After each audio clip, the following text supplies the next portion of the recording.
दूसर मिजाज रहेला। हाँ अरे कि आज राजा जी के कोरवे आज राजा जी के कोरवे में जवान होके जी के कोरवे में जवान होके आज राजा जी के कोरवे में जवान होके एमे लय कौन बजावे कला कौन ना ना ना ना बात में पुराने का खाना हाँ और पुराने का गाना मारा वाह बाकी तो लोग रोज सुनते बा ये मैं लड़की को हती मेरी तड़पे जवानी तड़पे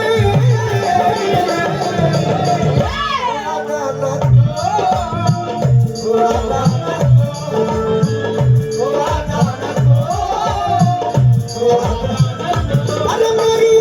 तड़पे जवानी तड़पे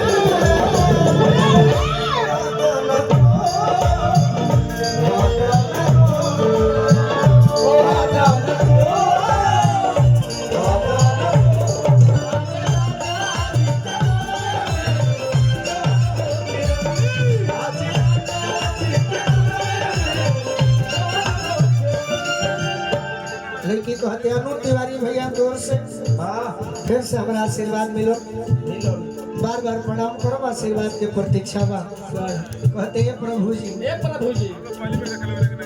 हम अनुभव करते हैं हाँ राजा जी के ओठा में ओठ जब सारी अरे भुक भुक पारी हमारा दिया के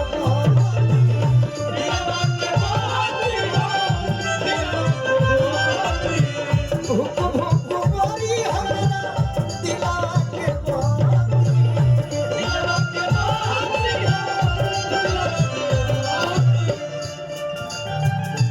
रात भर आग भुके दरिया में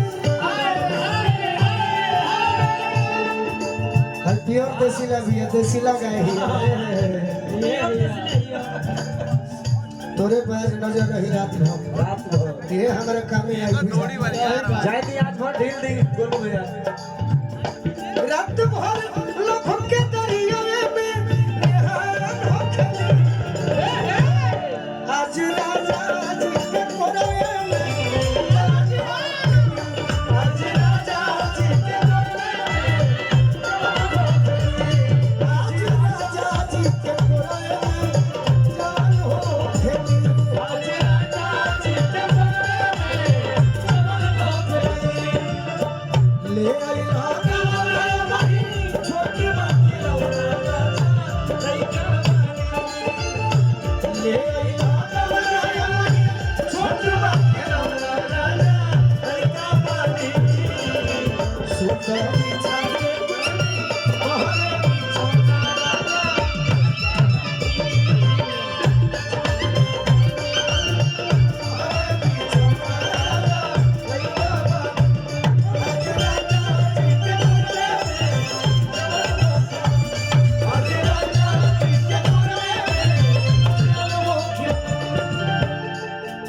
मनोज यादव जी छपरा जिला से एक बहुत आओ हो रसिया